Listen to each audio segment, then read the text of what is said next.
un décret rendu public hier, le président Alpha Condé a fixé la date du début et de la fin de la campagne électorale. Date d'ouverture le mercredi 29 mai à partir de 0h. Date de clôture vendredi 28 juin à partir de 0h et le scrutin est ouvert le 30 juin 2013 à 7h pile et clos à 18h. Les élections législatives connaissent la non-participation des partis politiques de l'opposition républicaine qui exige le départ de Weymark, le vote des Guinéens de l'étranger et l'annulation du décret convoquant les Guinéens aux élections le 30 juin prochain.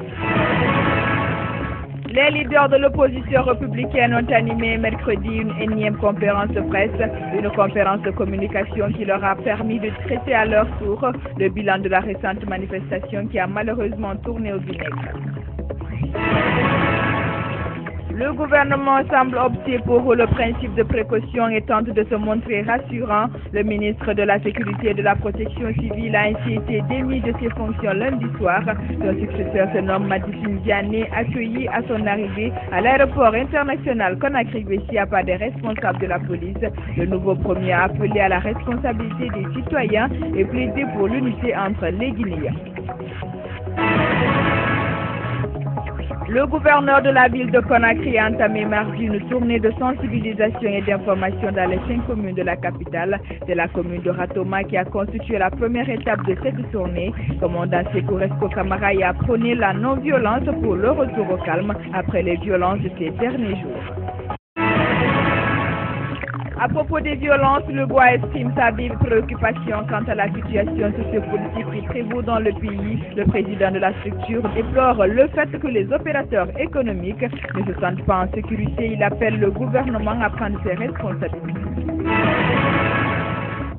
Cérémonie de prise de fonction de la nouvelle coordinatrice générale du Haut-Commissariat à la réforme de l'État et à la modernisation de l'administration. Dienabou Baldé, formatrice de carrière, vient d'être nommée par le chef de l'État dans le cadre de la mise en œuvre de la consolidation d'un État moderne. La rencontre a réuni autour du ministre secrétaire général à la présidence de la République, les ministres de la fonction publique, de l'alphabétisation ainsi que le haut-commissaire à la réforme de l'État.